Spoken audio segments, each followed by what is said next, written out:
This build is invincible, and that is not an exaggeration.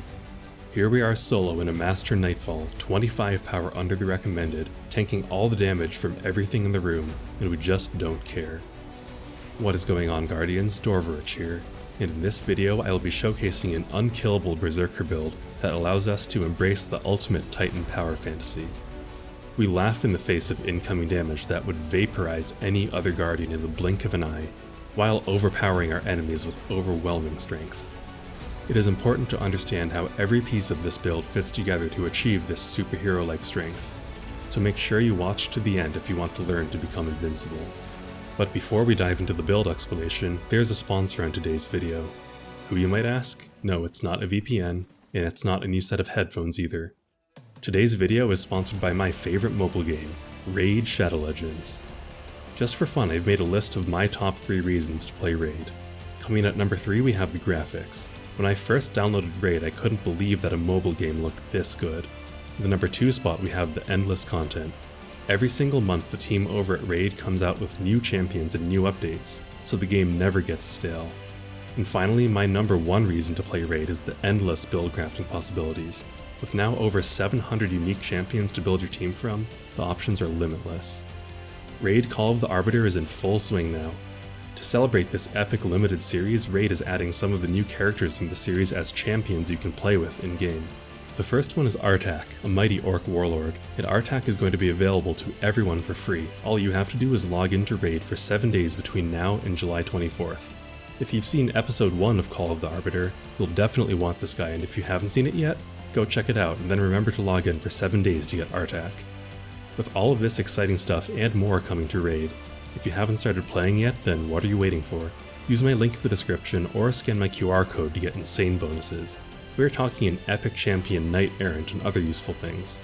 So just hit my link in the description and I'll see you on the battlefield. Huge thanks to Raid Shadow Legends for sponsoring this video. Now let's dive into the build explanation. The centerpiece of this build is the recently buffed exotic Titan gauntlets, Stronghold. Stronghold essentially turbocharges our sword block by maxing out its block stats, nullifying all energy drain from blocking, and adding another 50% damage reduction on top of what blocking already gives us. As if that weren't enough, when attacking out of a block, Stronghold gives us 3 seconds of the ×2 restoration buff, causing us to heal extremely rapidly. And thanks to the way the build is set up, we will never run dry on sword ammo, allowing us to use this exotic perk non-stop and making it utterly overpowered.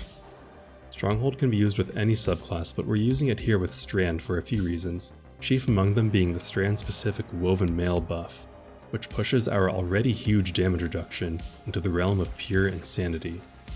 The Woven Mail buff gives us 60% damage reduction for 10 seconds, and we have a few different ways to acquire Woven Mail and keep it active all the time. Our first aspect, Into the Fray, allows us to get Woven Mail from Tangles by either throwing them or destroying them with a weapon, and our teammates will benefit from this too.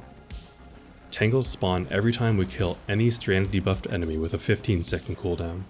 It also gives us a 400% buff to our melee regeneration while we have Woven Mail, which comes in very useful with our other aspect, Flechette Storm. Flechette Storm gives us a melee override ability that allows us to slide, leap in the air, and rain down unraveling projectiles from above. These will spread the unraveling debuff, causing enemies to spew out seeking threads as they take damage, and these threads further spread and refresh Unravel. Unraveling has strong synergy with the build because swords have excellent single target but poor area damage, and priming the room with Flechette Storm allows us to take that sword damage and spread it all over the place through unraveling projectiles. Our grenade ability of choice is the Shackle Grenade, which suspends everything in a considerable radius wherever it lands. This is an excellent way to essentially turn off a group of enemies, and it also takes care of barrier and unstoppable champions by itself, no weapons required. Our fragments further enhance our kit, starting with our first fragment, Thread of Warding. Thread of Warding gives Woven Mail whenever we pick up an Orb of Power, and since we will be making plenty of orbs, this will trigger frequently. Thread of Transmutation creates a tangle when we get weapon kills under the effects of Woven Mail. This will trigger on cooldown since we have such high uptime on Woven Mail, and between this and the natural tangle spawning from Strand debuffed kills, we will leave tangles all over the battlefield. We can use these tangles to give Woven Mail to both ourselves and our teammates thanks to the Into the Fray aspect. With near 100% uptime on Woven Mail, we will be exceptionally tanky, especially when combined with all the benefits provided by Stronghold. Our next fragment, Thread of Generation, gives us grenade energy as we deal damage, which will refund our grenade extremely quickly as long as we stay aggressive. Our last fragment is Thread of Continuity, which makes all of our strand debuffs last 50% longer. Since we have easy access to all 3 strand debuffs with our abilities, we get excellent value out of this. Our mod package is focused on enhancing our swords and on allowing us to use our Unraveling melee ability more frequently. First we have our orb generators, a siphon mod matching our chosen sword to generate an orb on sword double kills, Reaper to generate an orb on the next weapon kill after using Barricade, and Heavy-Handed to generate an orb when our melee ability lands a kill.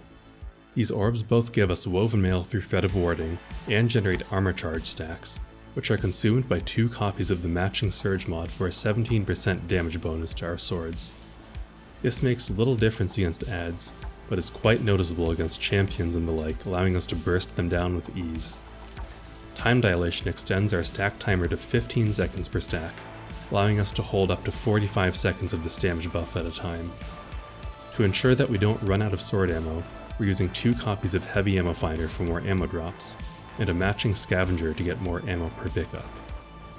To assist in our ability regen, we're using Impact Induction to give us 20% of our grenade back when we hit with our melee, and Momentum Transfer to give 20% of our melee back when we hit with our grenade. These feed into each other and end up doing a lot for our uptime on both abilities. We also have a copy of Outreach to refund another chunk of melee energy whenever we use our Barricade. Our final core mod is Lucent Blades, which gives us a faster charge rate for our swords. Although Stronghold prevents sword energy from depleting when we block, Lucent Blades allows us to make better use of the heavy attack, and is especially important when using the Lament due to its unique block mechanic. Fill in the rest of the slots with the appropriate resists and stat mods. For stats, prioritize Resilience first because more damage reduction is always a good thing. The next priority is Strength to help us get our Flechette Storm back faster, and finally Discipline to help our Shackle Grenade cooldown. I know I say it a lot, but I still see people do this and it hurts. Do not sacrifice other mods for higher stats. Dropping down a stat tier is much better than dropping a mod that actively does something. For weapon choice, there are 2 options when it comes to swords. An aggressive frame sword, which means either Crown Splitter or Throne Cleaver, or the Lament exotic sword. Since the sword is our workhorse weapon with this build, it is important to use one with the Tireless Blade perk, which will refund 1 sword ammo every other kill. The Lament's ability to heal on hit makes it safer than an aggressive frame sword while actively hitting something, and its superior burst damage makes it a much faster single target killer. But if you want to become the ultimate tank, an aggressive frame sword is the way to go. With Stronghold equipped, an aggressive frame sword blocks 95% of incoming damage to the Lament's 90%. When stacked with Woven Mail for 60%, Resilience for 30%, and 15% from each of 2 resistance mods, an aggressive frame sword with this build gives us a total of 99% damage reduction, or only 1% of incoming damage taken. This is absolutely insane, even more so when you add the fact that if incoming damage is reduced enough, it gets rounded down to 0, allowing us to passively recover health under fire in some cases. Even when severely underlevel, rapid hitting high DPS enemies such as wizards will do literally 0 damage to us through our block. Other than the sword, it is important to use a special weapon in both the kinetic and energy slots. This will spawn heavy ammo bricks at an extremely high rate when getting kills with the special weapon out. And even when we get most of our kills with swords, this will ensure that we stay topped off when using our special weapons to pick off stragglers. Use something that matches the energy type of the sword so that both weapons benefit from the Siphon, Surge, and Scavenger mods. As for how to play this build, there isn't really a set rotation to follow. There are lots of exceptionally powerful tools in the kit, and understanding when and how to use each one is key to playing this build fluidly and effectively.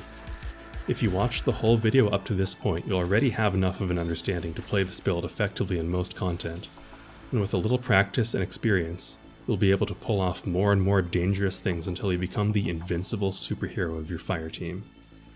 Drop a like if you found this video helpful or entertaining, subscribe if you want to see more like it, and feel free to ask any questions in the comments below.